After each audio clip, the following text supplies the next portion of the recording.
This is the LowcoSports Lowdown podcast. Here are your hosts, Justin Jarrett and Wes Kerr. Hey, LowcoSports fans. Welcome to a late Monday night edition of the LowcoSports Lowdown. I was coaching baseball over in Ladies Island. Bus was late, so we didn't get started for about an hour after we were supposed to start. Luckily, they had lights, so just getting home. But still scrambling to pick up some scores from tonight and let you know what all happened out on the LowcoSports scene. But it started early this morning with the 8 a.m. restart at Harbortown. That's also kind of dragging today. Got out to Harbortown this morning. Got to see Scotty finish it off. I thought it was funny that he's not counting 18 as a bogey, by the way, because he had driver 3 wood in there with the wind.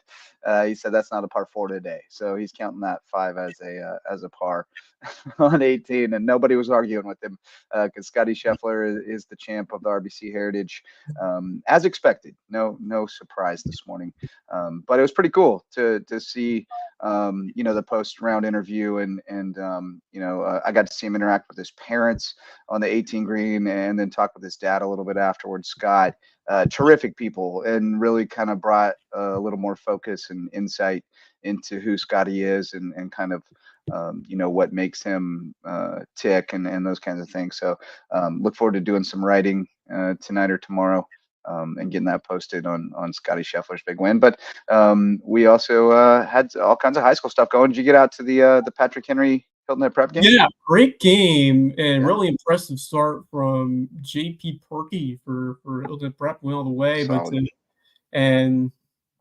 Just all around a terrific result for Prep, and that's a really good Patrick Henry team. I mean, Forest Ferry, Hugh Ferry, they were raking. They were knocking in some hits, but a great job by Hilton Head Prep to find a way to play the good situational baseball that we've seen from this team over the years. You get runners on, get them in, and we've kind of seen them take a little slide at points this year, but you cannot count them out. And I've said this before, Chris Wells is one of the best coaches. I would not be surprised if they, unexpectedly in a way, make a deep run of their own, because I think all the talk this year is going to be about Hilton Head Christian Academy, and deservedly so. They have been the class of the Lowco, but do not count out Hilton Head Prep, and especially if they've been able to get that pitching performance like we've seen from Perky, because that's a really good Patrick Henry team that he was able to shut down 7 innings, 6 hits, no earned runs, and 5 strikeouts. Dominant performance.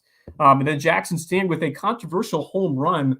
Patrick Henry they were arguing that was a ground rule double, that they did not go. So it's a weird fence that they have at Hilton Head Prep. Yeah. It's temp fence. Yes, it's a temporary fence, and so it's hard to really tell whether or not that ball really cleared that fence that was there. And PHA was arguing that it was a ground rule double. It didn't completely go over, it bounced over, but the officials ruled it to be a home run. But I think that's a heck of a swing there by Stanyard. He's one of their stronger pitchers as well, but he showed some strength at the plate, 2 for 3, and a couple of hits as well by Connor Campbell, Tyler Britchie, and Finn Rooney, who drove in a run. He came clutch. So just great overall offense, and against a very good Patrick Henry pitcher, and Forest Ferry threw 5, and Hugh Ferry came in to throw the 6th. But Hilton Head Prep really showing their execution that we've seen from them in the past. Different guys, but they've been doing the same thing that we've seen with players who have been through this program along the way. But man, those Ferry brothers could play no matter the sport. And Forrest 2 for 2 with a couple of extra base hits. He was electric. And that Patrick Henry team, that's a strong 1A group. But give credit for Hilton Head Prep for how they played, because I wouldn't have been surprised if Patrick Henry snuck up on them in this ball game. So nice win at Prep, and that's a team that I will definitely have my eye on as we move towards the home stretch of the regular season into the playoffs. No doubt, no doubt. We'll talk a little more in depth about the Heritage a little bit later on, and we'll also have Max Arraj coming on to join us as well. I'm still rounding up some scores. You did mention Hilton Head Christian there; they won 10-0 over Colleton Prep tonight. Bluffton got the win over Colleton Huge County win for a lot, 2-1. and that puts some pressure on Hilton Head as well. Now that, although actually Colleton was kind of the team that they were chasing, so it still kind of does. But Bluffton was winless right up to this point. Right. Yeah, this is their So first one. that's a huge win for the Bobcats. And now if they take both, hopefully they may have to need some help. Even if they take the next one, though, they might have to hope that the Seahawks drops. We'll have to look and see. Yeah, they need some help, right? I don't know. Look Can't even at get into what all the but scenarios are. so that's a win for Bluffton that they needed, and good to see them be able to eke it out and pick up that victory. So happy for that program, happy for Coach Kitty and those guys, especially those seniors of upperclassmen on that Bluffton team, because you just talked about all the close games they let slip away from them. Oh, man. It was senior night, too. 500 team right now. They are very close to being a 500 or even maybe a above 500 team right now. By the way, it's just a couple of them have slipped by them. You're not wrong. I was looking for. Hanahan got Buford 6-4, and James Island got May River 3-1. Two tough L's against really quality teams. But you were hoping maybe they could steal the first one. Let's see. Yeah, I got most of the baseball and softball scores now. Hilton Prep 5-1 over Patrick Henry. James Island 3-1 over May River. Hanahan 6-4 over Buford. Bluffton 2-1 over Colleton. Lucy Beckham 5-0 over Hilton Head. Hilton Head Christian 10-0 over Colleton Prep, and Thomas Hayward 6-1 over Coastal Homeschool. So that's the baseball. We'll dig into that a little deeper with Max when he jumps on as well, because I think you guys are tag teaming it tonight, right? Yeah. Wes, you're going a little bit, and then Max is coming in for the second half. But we also have our friend Bracken Lambert in the green room to talk Sand Sharks and whatever else he wants to talk about. So let's welcome in Bracken. What's up, buddy? What's going on, guys? How's late night, man? Yeah. I was like 10:30. Goodness gracious. I know, right? We're pushing the hours of the day here, but it was beyond my control. I was literally en route from Ladies Island at 10 o'clock. It wasn't going to happen. Yeah. But and Max was going to be late, so it's going to just be Max or Wes sitting on here talking to himself, and that's no fun. But Sand Shark softball wrapped it up today, right? Unfortunately. Yep, they did. They picked up the suspended game from Saturday.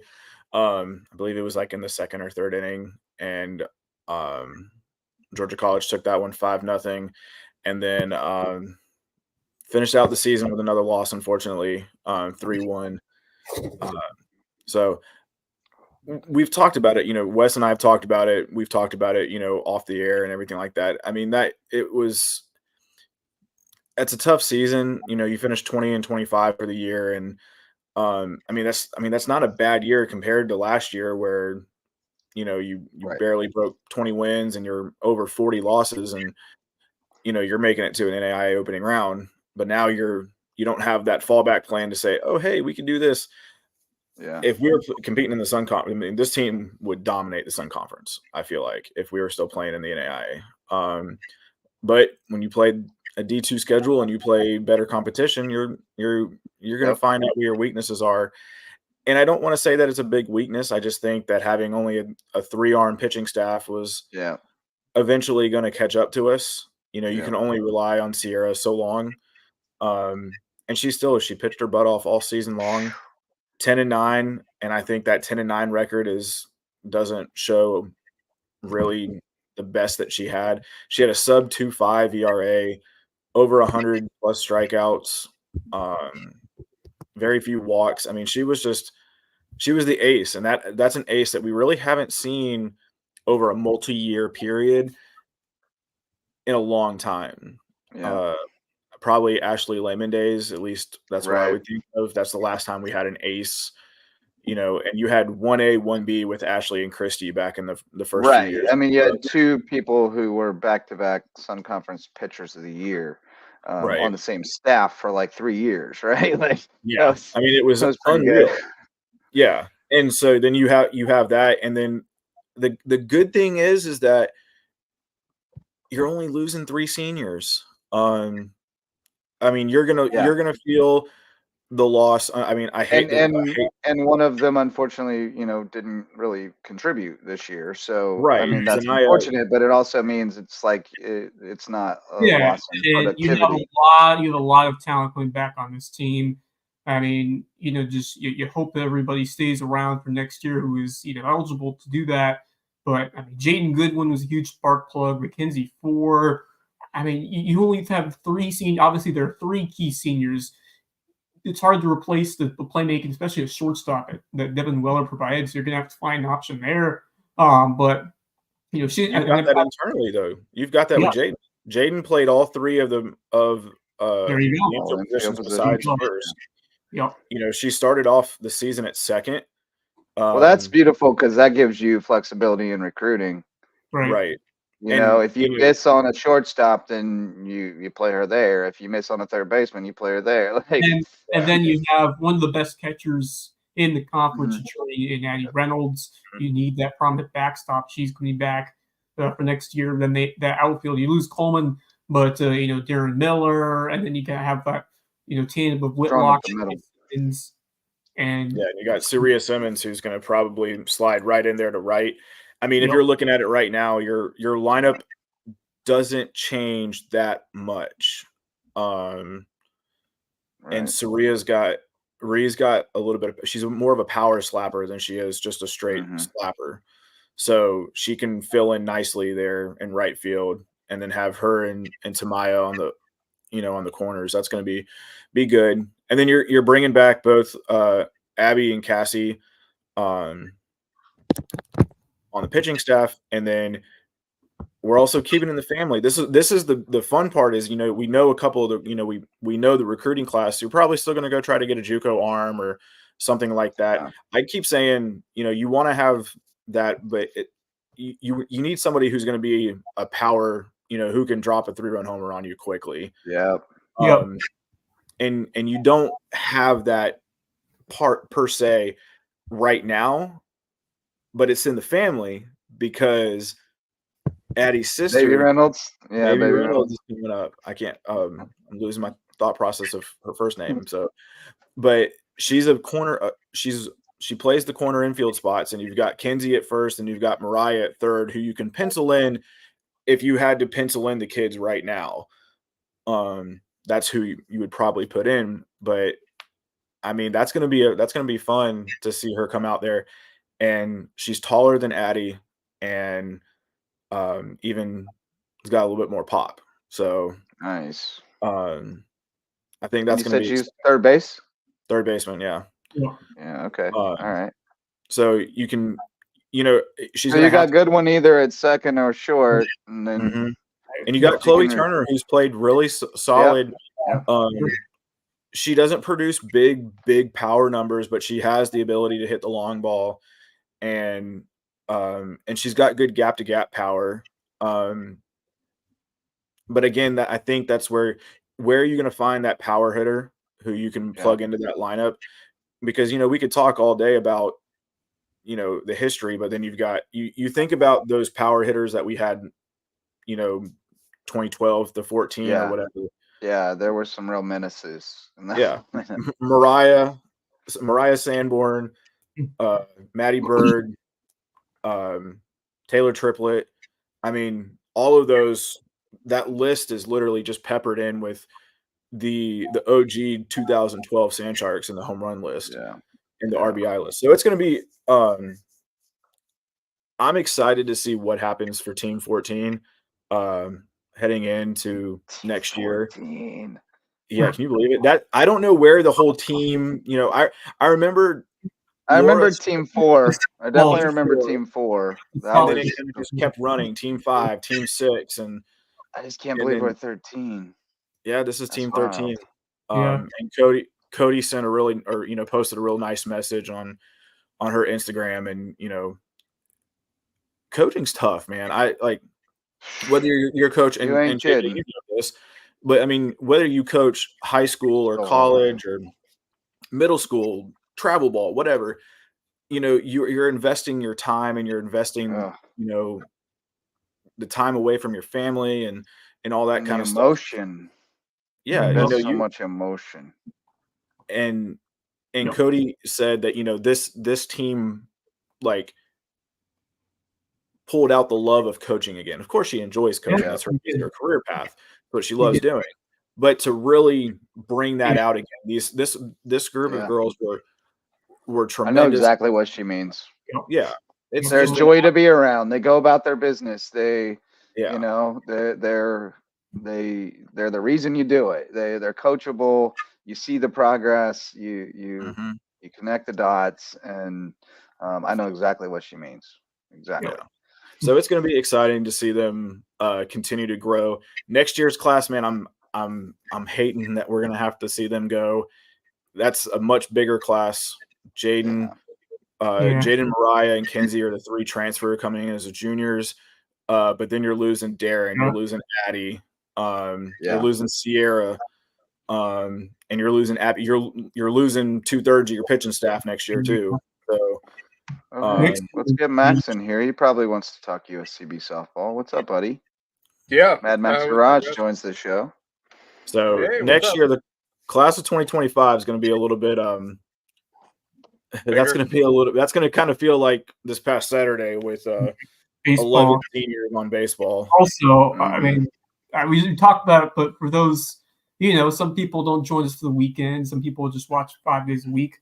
I'm just still in awe and shock about what I saw on that baseball field on Sunday.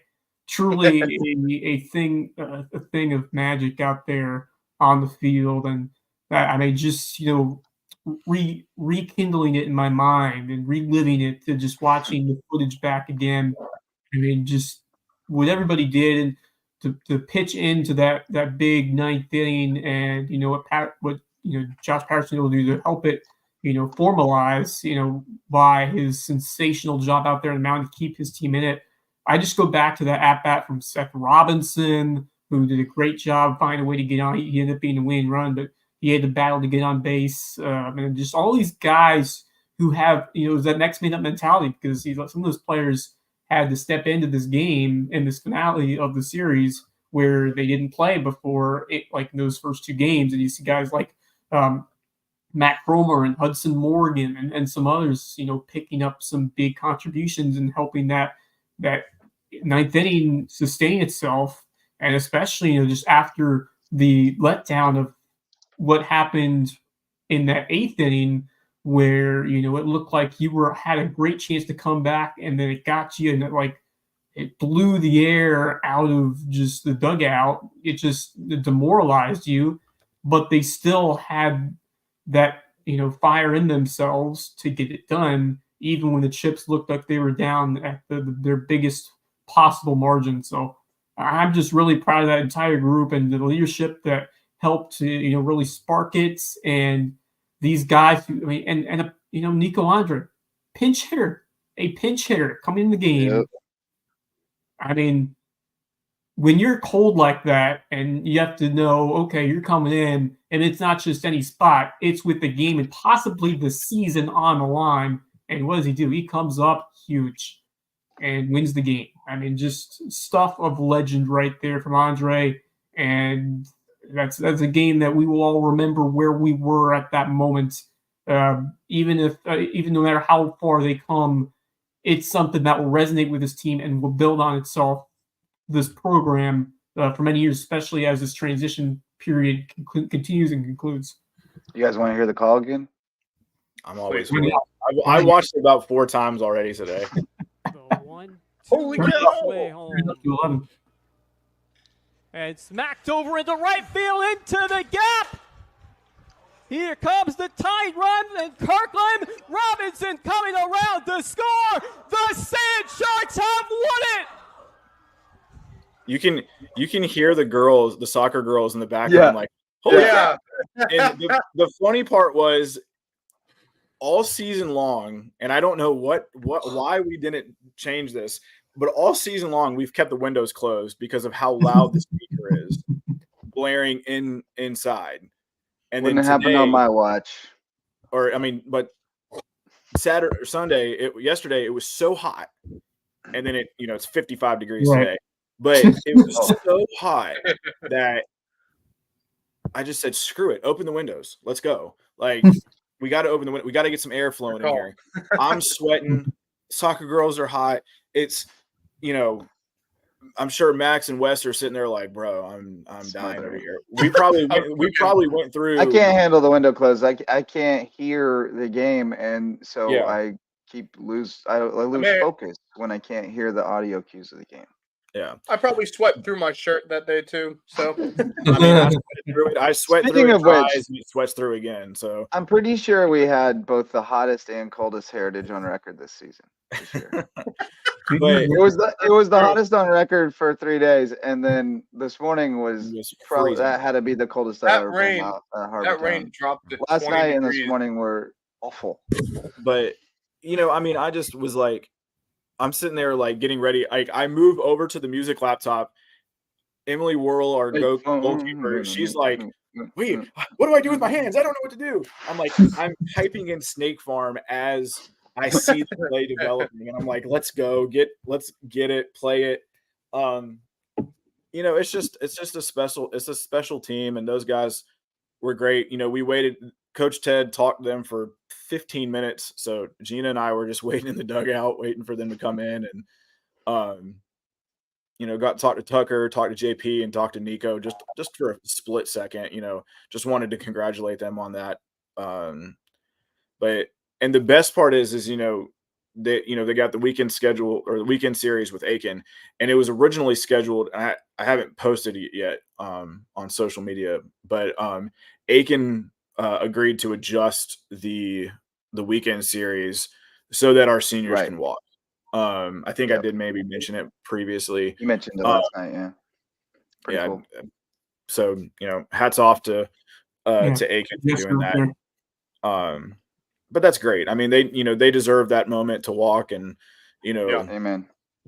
So it's gonna be. I remember doing a walk ceremony in the Claremont Hotel, Fairfield or whatever it was, Hampton Inn, wherever we stayed. We did like a little ceremony for the softball girls because they didn't get to walk because the conference tournament was graduation weekend, and we did a little ceremony for them. Did you ever get left? Did I ever get left? Did Laura ever leave you? No. I always drove separate. I never rode the bus. Oh no! Oh, I got left. I don't go nowhere without wheels, man. I don't roll like that. Yeah, that causes me anxiety. I gotta have an escape hatch. That my senior year. Ironically enough, my memories came up 9 years ago today. I posted today was my very last Sandshark softball game. So kind of full circle moment this morning. No, it wasn't. No, it wasn't. No, it was not. I said, I did say your comment was the best part. I'm gonna pull that up just for a little memory. Yeah.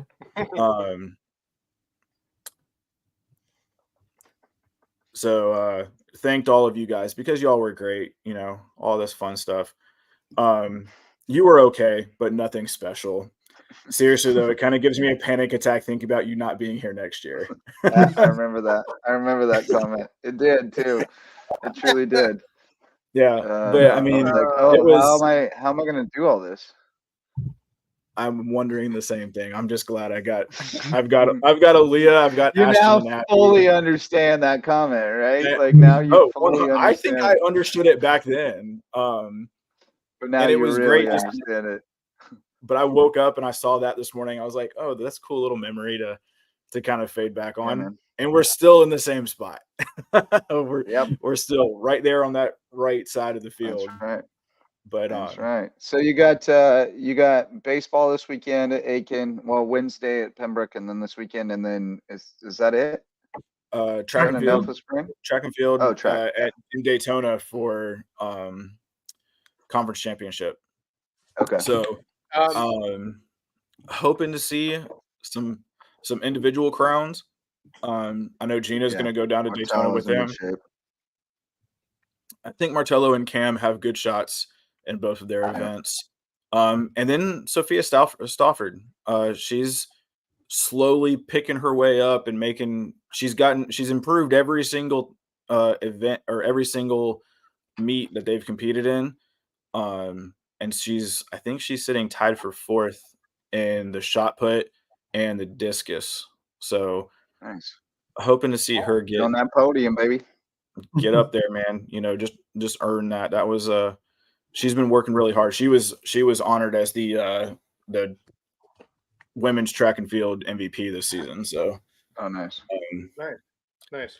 But yeah, that was it's been one hell of a year. I'll tell you what. Now we get to start working towards next year. So that's right. Yeah. Alrighty. Amen, brother. I do have a question. If baseball does make the conference tournament, where is the conference tournament? They'll play at North or whoever the 1 seed is, which is Lander at the moment. Yeah. So the top 2 seeds each host a 4-team like a regional. Yep. Okay. So All right, double cool. elimination. I like the format. It's a cool format. Yeah, it's not bad. Yeah. So I mean, it's going to be in their hands. Hopefully Saturday they just take care of business and take 2. My guess is that both Cam and Brand and B-Mart are going to go on Saturday, and then you're throwing the kitchen sink on Sunday. Just find a way to take one of those first 2 and give yourself a chance to. I mean, you'd love to sweep. You'd love to do that, but at minimum, gotta take 1 or 2 on that first day, and then I just want 1 to start. I just want game 1. Yeah, I think you got to win the first one first and foremost, because then you can throw the kitchen sink at the second one. Yeah. Mm-hmm. Or if you get down bad early, just punt the second one and throw the kitchen sink at the third one. But you got to win the first one. Right. I would almost even consider piggybacking those 2 guys on game 1 Saturday and just make sure I get one. Like I think about it.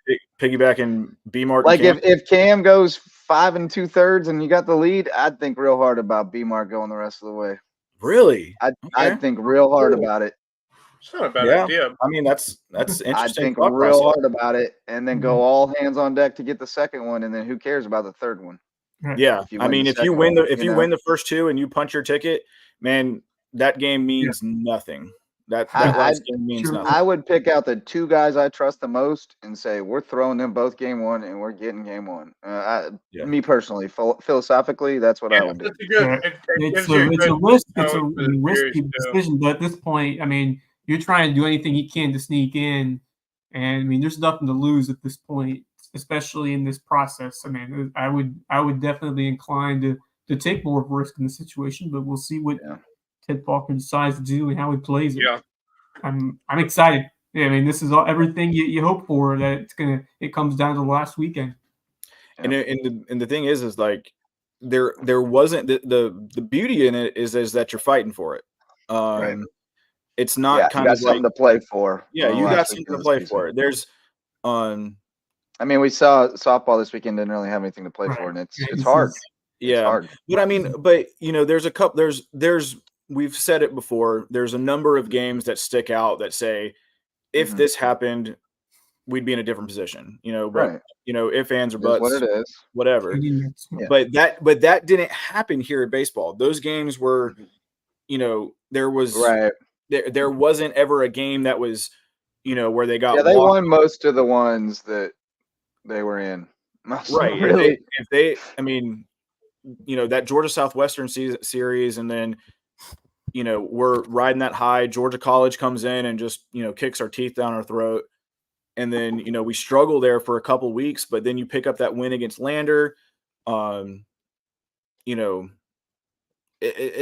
It's like there was never a game that you were like, man, that's one we just gave up, right? Or that's one that we should have had, Yeah.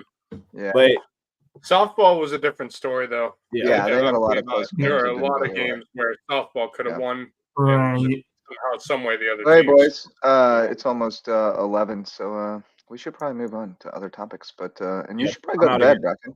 But appreciate you, man, and we'll talk to you real soon. All right, I got peace on as well, but later, buddy. But you're gonna be peacing out as well, Wes. Yeah, you're gonna call it a night. Talk to you tomorrow. Right on, man. Well, we will see you mañana. Have a good night. There goes See you, Wes. man. It's just you and me, buddy, for the rest of Yay! the duration. The MVP sponsor of Loco Sports are Megan Jarrett, the official realtor of Loco Sports, and also my wife. She's with Keller Williams, the Lowcountry. She'd love to help you find a place in the Loco or upgrade your place in the Loco if you want to put the house on the market. It's a great time, and Megan Jarrett would love to help you. She's the official realtor of Loco Sports. Homegrown Home Inspections is the official home inspector of Loco Sports, and they're the best in the biz when it comes to making sure that you're making a great investment in the Loco real estate market. You and Lucas's team will look it over and make sure that house is good to go. And if you're building a new home, you got to have that phased inspection. They'll check every step of the way to make sure it's being built right. That's Homegrown Home Inspections. Mickelson Law Firm, our official real estate closing attorney, and the presenting sponsor of our Hilton Head Christian Academy coverage. 10-0 win over Carlton Prep tonight, Max.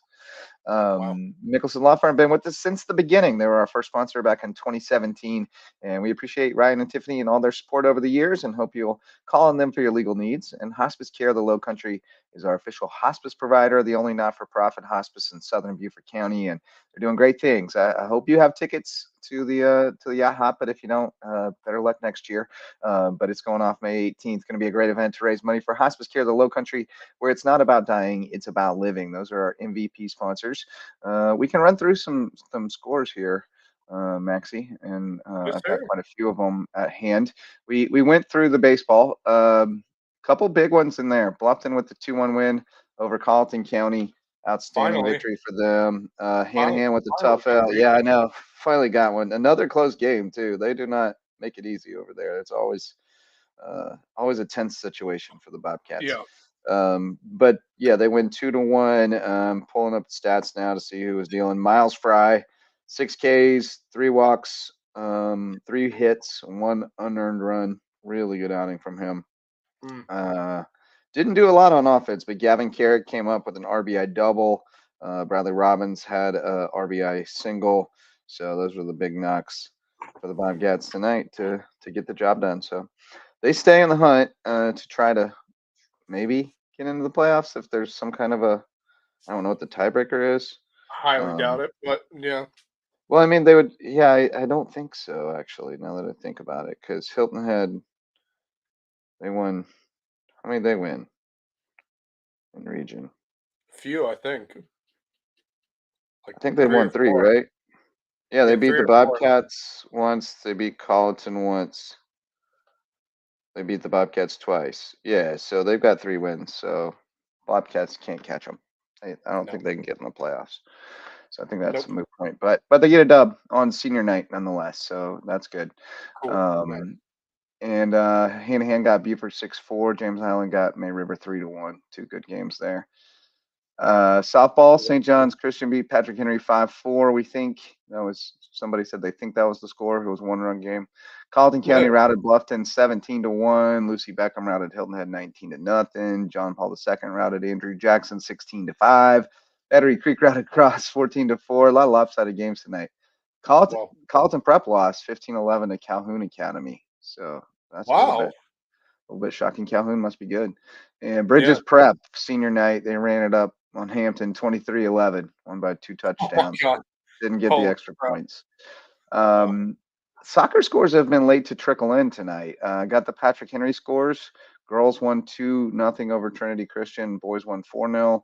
And I got the Phillips Simmons boys beat Battery Creek 2-0, but missing a bunch tonight that haven't been posted yet as of the last time I made the pass. So we'll have to catch up on soccer tomorrow.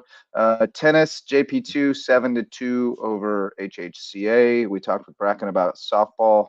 They lost 5-0 and 3-1 USCB today at Georgia College. And then the golf. There was the Heritage, of course, but there was also the other golf. Hilton Head Prep leading the Skiza Championships by 4 shots over Hilton Head Christian. So it's tight. G. Patrick, the best local. It always is. 71. Yeah, it always is. It's going to come down to the wire. I haven't seen the full results yet. I'm sure they're out there, but I haven't found the link yet. So if you have the link, drop us that link to get the results from the Skiza Golf.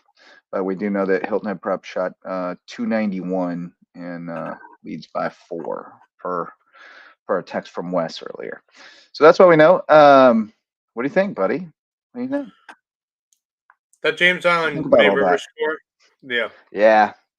Yeah, the pitching for James Island, that's just so good. Oh yeah. I know. They only got it 1 hit tonight.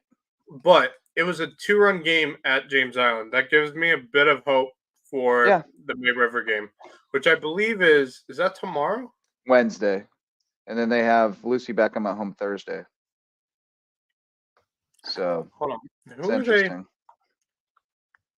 Sorry, I thought. Oh, I know soccer. Well, yeah, May River Soccer is playing tomorrow, I believe. At home, or is that Wednesday why too? do I have that on Tuesday? That's not right. Yeah, that's what I was wondering. They definitely play. Yeah, I have it on the wrong day there, but they definitely play each other. They play on. I don't know how that got in there. Yep. Anyway, In the wrong place. The one that I was a little bit surprised at is Buford only lost by 2 to Hanahan, which I wasn't surprised. That's a great rivalry, and Buford's good, man. Buford's solid. Yeah, Buford is solid. I don't, because I don't know much about Hanahan. I always assumed they had a decent squad. So I mean, I don't think Buford has played up to their potential this season. Their record's 11-11, but there's some juice in that lineup, and they've also had quite the ball. They've also had quite the challenging schedule too this year, despite and Webb. Webb pitched tonight. He's going to keep you in it against anybody. They still made 4 errors, which that'll kill you. They gave up I think that's their biggest runs. Yeah, that's their biggest setback is those errors that they make defensively. Yeah. I always think that's the biggest problem, or else it'd be so much better in games. Like that win against May River, I think they may have had 1 error in the game. Like they played a defensive gem against that first game against May River. Yeah, they've got arms and they got bats. So if they take care of it and don't throw it around, kick it around, they're pretty tough. But I think they're going to do good in the playoffs. Definitely. I really do. They're kind of a sleeping giant, right? Like the results haven't totally matched up with what they look like on paper, and so those teams are always kind of dangerous in the playoffs, but they also sometimes just don't put it together, whatever that missing piece is. Yeah, we'll see what happens. It's right around the corner, so I'm excited no matter what. But that James Island May River game, like we said, even Ned yesterday and the day before that mentioned how good James Island's pitching is, and he's right. They're really good. It was the Anderson kid tonight. He went the distance, 1 hit, 1 unearned run, 1 walk, 8 Ks. The other thing is, you have pitching that good, you don't really need a great offense, to be honest. Well, that means they got Marshawn coming back on Wednesday. Oof. Yeah. That's tough. Yeah, that is That's tough. Yeah, they'll have to. Willie. It's a 3 runs by James Island, only 3, given up by May River. So it was a good game. Nonetheless, it was a good game. So I'm expecting kind of the same thing on Wednesday. Hopefully, it can go May River's way. So I think though Wednesday's game doesn't matter to May River now. No, the one that really matters would be the Lucy Beckham game on Thursday. The Lucy Beckham game. That's the one they've got to win to get the 2 seed. So I think they'll probably pitch off Wednesday. Not that they won't try to win the game, but they'll save Willie for Thursday, I think, and throw him against Lucy Beckham. Sure. And whether they hold somebody else back to go with him and fully pitch off, if they hold back Max Van Esselston to try to piggyback him on Thursday, but they might start him on Wednesday. So, Corn, I would guess is going on Thursday, and we'll see. Strategies, man. Strategies. Yeah, I love that stuff. That's my favorite stuff. It matters too, man. It totally matters. You gotta put the right people in the right positions to be successful, and that stuff matters. You gotta manage your way through it. It's a big part of the game. But yeah, baseball is heating up definitely. I hope. Well, now I don't won't be coaching middle school baseball anymore. We got bumped from the playoff bracket tonight, so that's one less thing to worry about in the evenings. But I do have rec softball games the next 3 nights, so it's going to be a grind over here at the JJ household. But yeah, the other big story, of course, the Heritage. Scotty got her done. No surprise there. Only surprise was he made a bogey, but as we mentioned, he's calling it a par because 18 was playing like a par 5 today. He had driver 3 wood as hard as he could. Yeah, dude, that course first thing in the morning when it's like 50 degrees outside and there's a little bit of wind, it's not gonna. The wind was humming. The wind was humming off the sound. It was pretty good, but I do have something pretty cool. I talked with Scotty's dad, Scott, after the round today, and have a little talk with him. Someone like that with the faith they have. Oh, that was Lisa Solka. She was the teacher.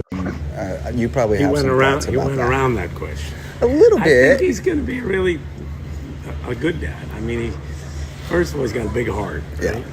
He's had 3 sisters, so he's learned how to play well in the sand with others because the environment. And he has an older sister. Callie was, if they played school, she was the teacher and they were the students. This guy didn't want to be a student.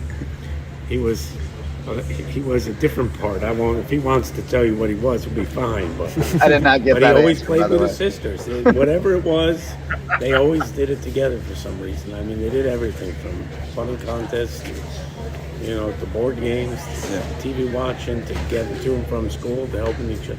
I think he's going to be a fabulous father. I really do. I think he's. The only thing that is going to be difficult is the travel and the lack of him maybe not being around or maybe being around. Because as a PGA Tour player, it's very difficult. Yeah. And in the beginning, I think it's easy when they're little because you just carry them with you. Right. So how much time his wife spends with him on the road, I don't know. But I think she will spend a lot of time on the road with Scotty. I think they will. So I think he's going to be a great father. And he's gotten to get a little bit of being an uncle. I always tell him the uncle's the best job. Oh, yeah. So Callie has an almost 2-year-old. So he's got used to that, being around a child. So I think that helps, because I love being an uncle. I have older siblings. And being an uncle is way easier than being a father. Father's making the rules. Are you a dad? I got a 13-year-old and a 10-year-old. I don't need to tell you. You don't need to tell me. That's why I'm interested in this line of Saying thinking. no is it's difficult, but saying no is how important it is. And I think as parents, I don't think he's going to be his child's best friend. I hope not. And that's not to be their enemy, but we're the parent. And I really, sometimes when I hear these people say my child is my best friend, I'm not judging anyone by that, but I think a friend and a parent are 2 different things. And I think, yes, we can be close and love our children, but there's a different dynamic. Right. Maybe they should use a different word. Maybe we're very close, but you have to make the rules. Yeah, absolutely. That'll be that's enough of that. But it went on for a good while longer, and I felt like I gained a level of kind of insight into Scotty Scheffler that I had lacked before, and because he is a pretty humble, he's a very humble guy, considering his celebrity at the moment, especially. But he's just a humble guy who doesn't really open up a lot or show a lot, and I think that's okay. I think we get spoiled sometimes by the athletes who are constantly out there, constantly sharing their innermost thoughts on social media and stuff, and like we feel like we know them, and we're not owed that though. Like they're paid to show up and perform, certainly, and he does his part. He does the interviews, and he's a great interview. Really insightful answers. He's thoughtful about his answers, but he doesn't give a lot on the personal side. And I think we just have to respect that that's not everybody. Not everybody's comfortable with that. He doesn't sign for every group of people who approach him, like Jordan Spieth does, stop and sign to every person's thing, because it looks to me like it's just not his jam. Like he's just not real comfortable in that. And so he does it when it's appropriate, but he's not going to stop and sign for every single person or talk to every single person who recognizes him on the street. He would never get anywhere. And it probably makes him a little bit anxious from my perspective. But no, I got some great insight from his dad. And it also kind of connects with some dots about the way he carries himself on the course. You know, he acknowledged this week that, like, I don't really acknowledge the crowd that much. It looks like I'm not noticing you, but I am. I think he is just an uber focused, uber disciplined guy who is focused on the task at hand and nothing else. He's there to get a job done. He also he's not going to quit golf. I can definitively say that. Hearing him talk today about the addiction of a well-struck golf shot, how it becomes an addiction, the feeling. Oh, he's not going anywhere. Then. He's hooked. Yeah. He's not going anywhere. He loves the game. I do have something. I have something very, like, a cool little fact. Yeah. So he is so the Arnold Palmer, the Players, the Masters, and the RBC Heritage. Mm-hmm. That's the tour's flagship event and two longtime invitationals. Yeah. That are on 4 different venues that ask different questions, right? Just 4 completely different venues, 4 completely different golf courses. No one in history has won all 4 in their career. Scotty Scheffler just did it in a 44-day period. Holy crap. How crazy does that sound? No one's ever won those 4 events. And you're right. Like, those are events. So, like, Tiger has never won all 4 events because, of course, he's never won the RBC Heritage. Yeah, he's never won here. You know, like, some of these players have won 3 of them, but no one's won all 4, and he did it in 44 days. That is a pretty unreal. Statistic. That just shows you the hot streak that he has been on over the last month or so. Now, I'm going to pose a theory here, too. You know, he's got 10 career wins now in 119 starts, which was 1 less than Spieth. I'm going to say, and they've all come between February and April. Yeah. Now, to me, that tells me that that's a dude who puts in work in the offseason, comes out raring to go as soon as the season begins, and gets off to a hot start, rides the wave. And, you know, it's hard to sustain that for a whole season. This little break might be just what this dude needs. You go home, you got nothing to do till that baby comes except work on your game.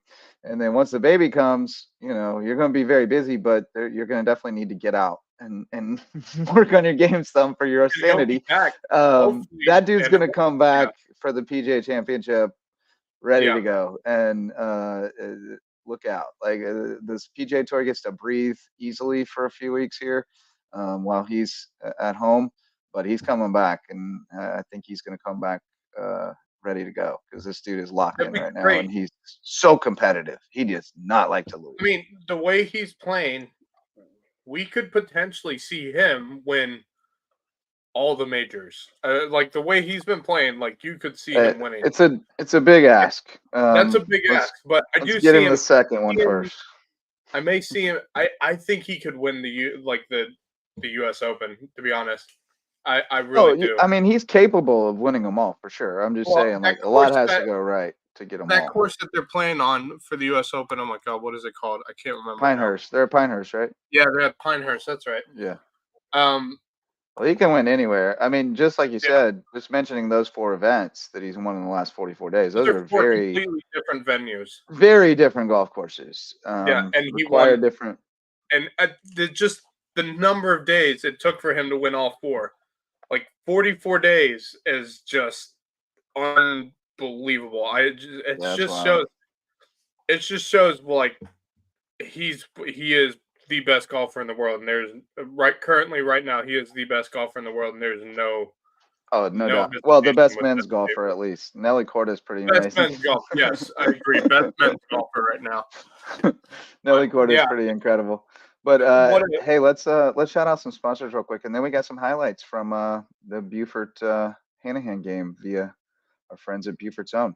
Varsity sponsors: DDS Web Design builds, hosts, and maintains websites for businesses and nonprofits to get results. So if you need to get found online so you can do more and think bigger, hit up ddshhi.com. Parker Law Group serves legal needs across Hampton, Colleton, and Jasper counties, and they help support us so we can shine a light on the teams and the student athletes in those counties and expand the Lowco. Reverence Wrestling Club is the official wrestling sponsor of Lowco Sports and the presenting sponsor of the Lowco Grind. You got to take your skills to the mat. If you're going to take your skills on the mat to the next level, you got to go to Reverence Wrestling Club. And Dr. Ambrose Cole is the official chiropractor of Lowco Sports. He's at Rooted Living Wellness in Bluffton, and he'll get you feeling right, mind, body, and spirit. Those are our varsity sponsors. As I mentioned, we got some highlights queued up from our man Javon Livingston at Buford's Home. Let's see what we got here. A little hand-to-hand Buford action. Hit out towards left field. This time it's going to be caught. Coaxum trying to tag up. Tagging up. All right, we got a sack flag, giving Hanahan the lead in the first. This is at Buford, so that means next one's on the road. Buford was ahead, what was it, 4-3, like towards the late stages of the game, and I think no spoilers. Well, sorry. I'm just messing. It was a good game going to that last part of the game. Hits that one high to the right side. Malcolm Webb's a beast. Malcolm Webb's a beast, by the way. Yeah, he's very solid. And Mullen, when he throws strikes, is really good. Oh my gosh, yeah. He's just got to throw strikes. Can't walk the world. Rast is pretty solid. They got some arms. I'm telling you, they got some arms. They just got to make plays for them.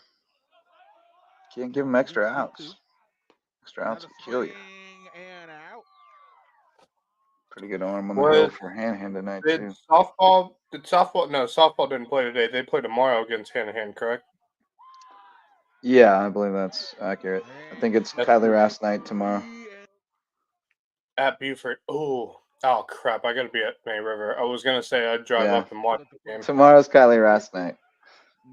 And I believe Buford Zone is on that tomorrow as well. So I bet we'll see in the comments if that's true. That's really like the series of the season, really, for both Buford and Hampton. So 100%. Still a 1-0 game. We're getting a lot of highlights here, Javon. We got all the highlights. This is like a MLB.com condensed game. Yeah, really. I got to shield my eyes from the light to be able to see the highlights. There we go. That's better. I made it bigger. So they scored a run there. Yeah, okay. Yeah, runner on second, 2 down. Big spot here. Got him. Into chase. Oh, there we go. 1 run coming in. Oh my God! Look at the Buford players out of every single one of them's out of the dugout. How are they not getting in trouble? That was the same thing with the USCB game when they walked off. Yeah, but like that was a walk-off. But this game's in the second inning. The entire team's out there with a play at third, possibly. Well, I think I think they know how much this means to Buford. I guess. I'm just asking why the umps aren't putting them in the dugout. Man, middle school game. If we got a kid so much as step a foot out of the dugout, we got to stop the game and yell at them. Oh. There's the umpires for you.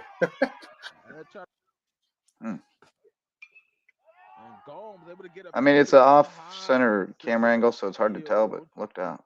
And it's going to be caught by the shortstop. Donnybrook. These teams do not like each other at all. Oh, I'm not surprised. They had a heated rivalry last year. Oh, Huddy with the hose. I think that's part of why Buford's so pumped up, especially when they were scoring runs and stuff. Is he going to get it? You know how much they hate this Oh, team. Huddy, that's a hell of a play right there. It's a hell of a play. Oh, to the count here for Camacho. What's the room? Able to make contact. Big play, Dom. It's going to be caught. Oh. That was going to be caught. Womp, womp. Lined into a double play. It's a killer. You got to see that through a second. You can't. Yeah. You got to be back on a line drive. You can't. Yeah. That can't happen unless it was a hit and run, but I don't think so. I think you just misread it.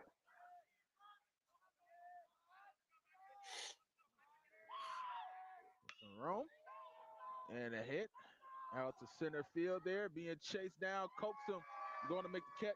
Right. And no strike call there. Ball number 1. Count 1-2 now. 3-2 Buford South, top of 4. It's very exciting for the audio listeners, I'm sure. Yeah. Audio only listeners, we apologize. We're watching highlights of Buford High School and Hanahan. It's 3-2 in the top of the 4th if you're following at home. Check swing. Oh. Turnabout is fair play. That is bad luck. Look at that. Little check swing. That's bad luck all the way around. That really sucks. If you're going to swing it, buddy. I hate when stuff like that happens. It makes me so mad. It's baseball. Yeah. He wants it up. He wants it up. Ooh. Got him. 3 pitches, 3 strikes.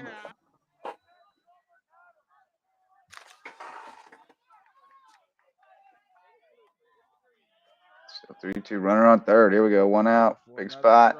Insurance run. No. Struck him out. Still looking for that insurance run. Now we got second and third. 2 outs. Ooh, doggy. Come on, buddy. Big spot. Oh! Man, opportunities abound. Couldn't get him in. Able to get a piece of that one.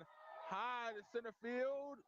Trying to size it up. And going to be caught. Oof. Warning track power. And a bit of a jam here. Gets to the second baseman to throw to second, trying to get the throw to first. Oh, threw it away. Oh, no. Yeah. Oh, no. Oh, no. Yeah, that there is what is like their biggest like ankle breaker, basically. Like it's just that's what kicks them in the butts when they lose and stuff like that. It's like errors like that.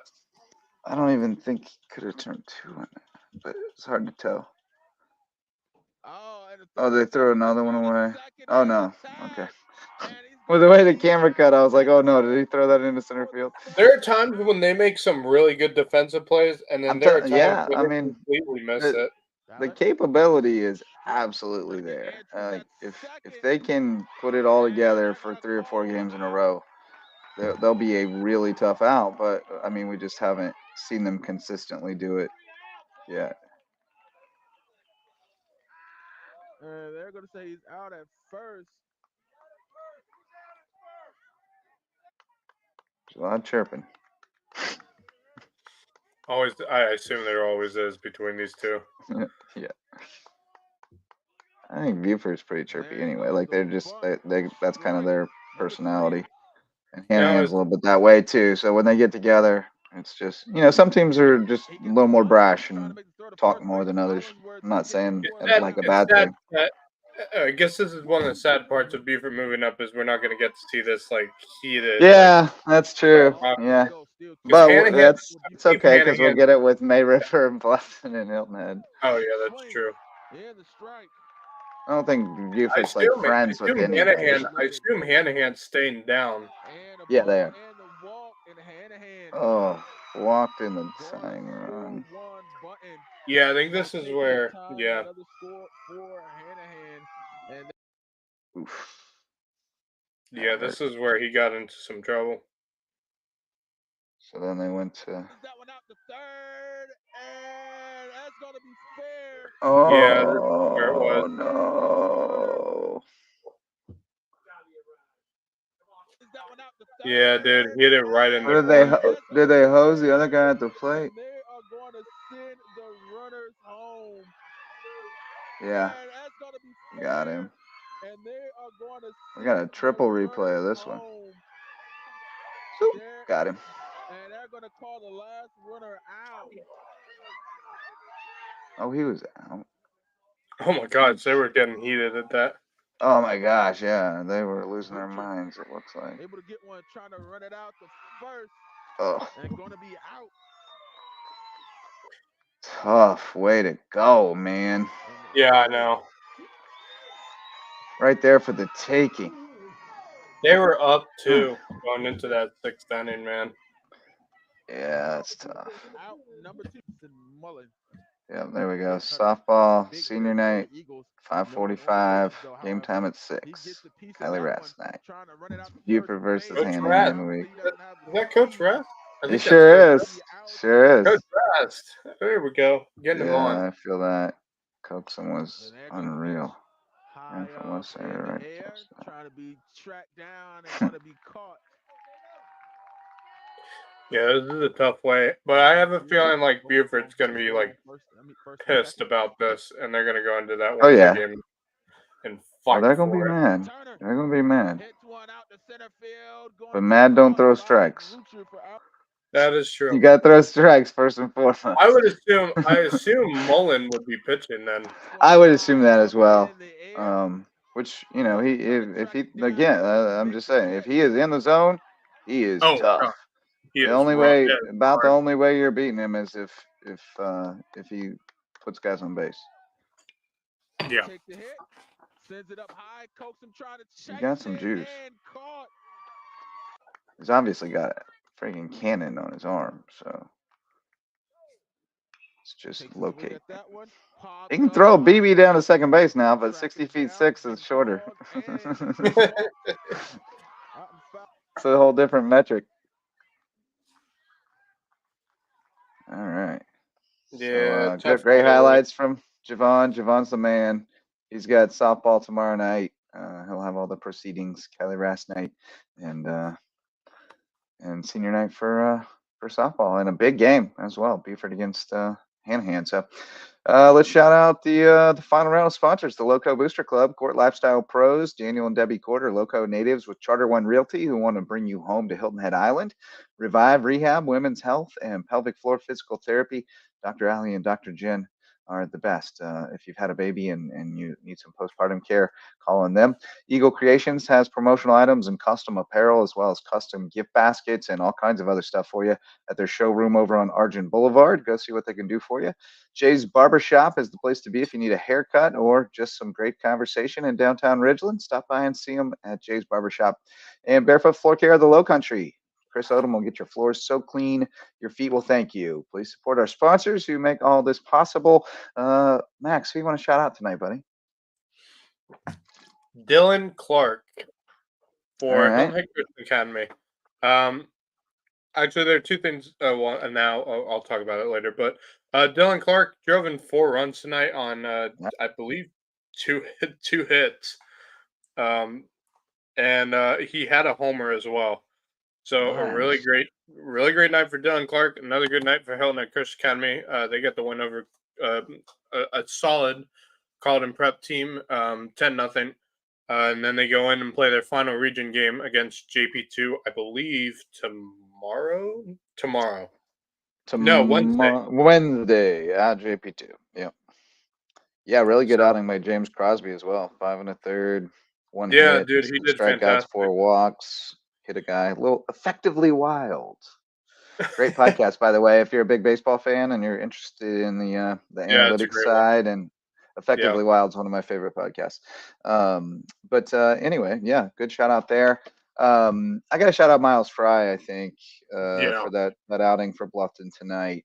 That dude's been, terrific all year, and he's been on the wrong end of some tough decisions. He's got a 4-5 record, which is not fair. Quite frankly, he's allowed 42 runs, but only 22 unearned runs on his watch. That's 53 strikeouts over 53 innings. So, strikeout an inning, really solid. Against 22 walks, 2.64 ERA, 1.30 WHIP. Just really solid pitcher. Who hasn't gotten the results that you'd like him to as far as wins and losses this year, but terrific outing tonight, going the distance, holding them to just 3 hits. Good stuff from Miles. Yeah, Miles and Nico have had both, pretty good seasons. It just that those records just don't show it though. Yeah. But Nico's been quite good had this some year. broken season. Yeah. Yeah, they've struggled a little bit on defense at times, and the offense has just kind of stagnated at times. Although Carrick has had a really good year at the plate. I've been impressed with what he's done. And they've got I think they got some pretty good kids on JV. So that video of him cranking one. Yeah, we looked at that. We were like, "Wow, this kid's got some power, man." That was unreal. That is a man. Absolutely unreal. And of course, a shout out to Scotty Scheffler, the Heritage champ, and to all the folks from the RBC Heritage.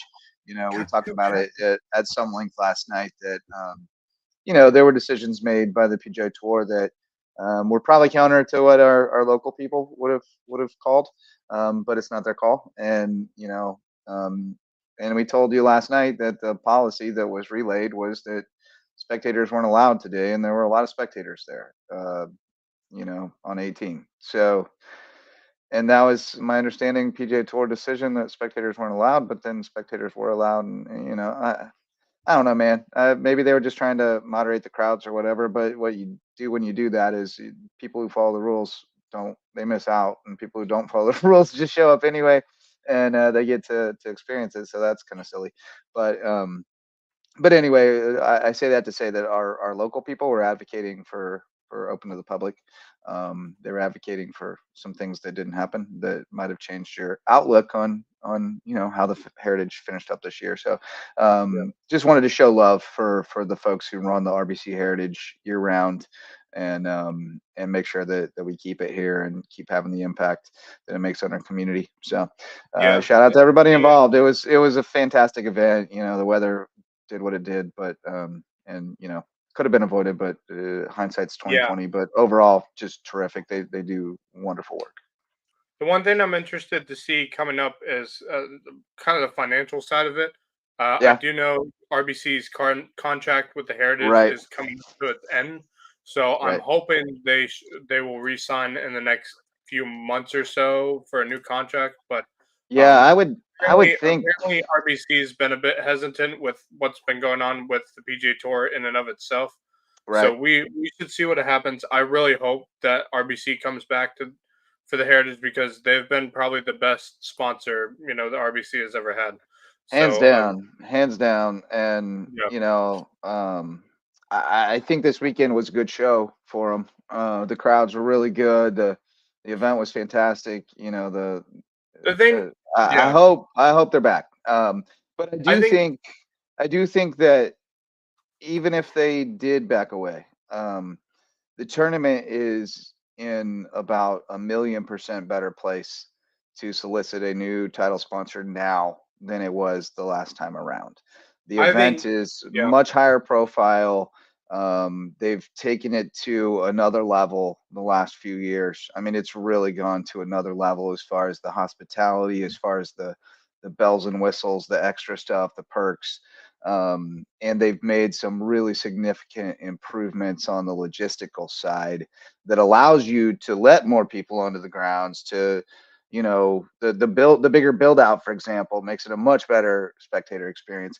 So I think when you take a look at this weekend, if they're having to go make pitches in a few months, they got a really valuable product to pitch, and so I think the other thing is, I think the revenue that RBC is getting out of this, I think they like extremely well. Like that revenue, that profit that they get out of having the RBC Heritage every year and being the sponsor, I think that revenue and profit that they get out of it. Well, that's what they have to measure, right? Like, it's a really hard thing to measure because it's kind of an indirect benefit. Like, how much does your revenue actually increase? And I also think marketing involved with that, and like, what's the return on that? That's a hard thing to calculate. But I mean, the RBC, they've raised their profile significantly through their golf sponsorship. I think RBC still has. They came in with a vision, when they became the new sponsor for the Heritage, and they've done really well with whatever that vision is, because, it's just such a higher level competition now. It's such a great So many things have been changed that have made this tournament so much better to enjoy. So I still think they have a lot of things they have left in that vision to make it even better. So I really do hope that they re-sign for the foreseeable future. Definitely going to be something to keep an eye on in the coming weeks and months, because I would think that right after the event is at least from the heritage standpoint, that's probably when you would want to try to start those negotiations as soon as possible while it's fresh and everybody's riding high off a great event. They're like, yeah, we can't wait to do it again next year. Let's sign those papers, So I would think the next few weeks are probably pretty pivotal to getting that done. So we'll keep you posted as we hear more about that, and we'll see if we can't get Steve Wilmot, the tournament director, to come on in the next week or so and kind of do a post-op once he gets his breath, gets his feet back under him after this weekend. But great stuff tonight. Enjoyed it. Always fun to talk with Bracken Lambert, talking Sand Sharks. Great to have Wes for the first half, you for the second half. Excuse me. And thanks to our sponsors, as always, as well as you who showed up to listen or watch. We'll be back to do it tomorrow night, and we should be good to go for a 10 o'clock takeoff tomorrow night. I got a 5:30 rec game. If I'm not home by 10, we're in trouble. So let's call it a night. But for Max Arraj and the departed Wes Kerr, I'm Justin Jarrett. We'll see you tomorrow night. Until then, go Lowco. The Lowco Sports Lowdown podcast is a production of Lowco Media LLC and LowcoSports.com, an independent media outlet providing grassroots local sports coverage in the South Carolina Lowcountry. We are sustained by community support from sponsors and patrons like you. Get in the game with a monthly pledge of $1 or more at patreon.com/LowcoSports to keep us going and growing. Go Lowco.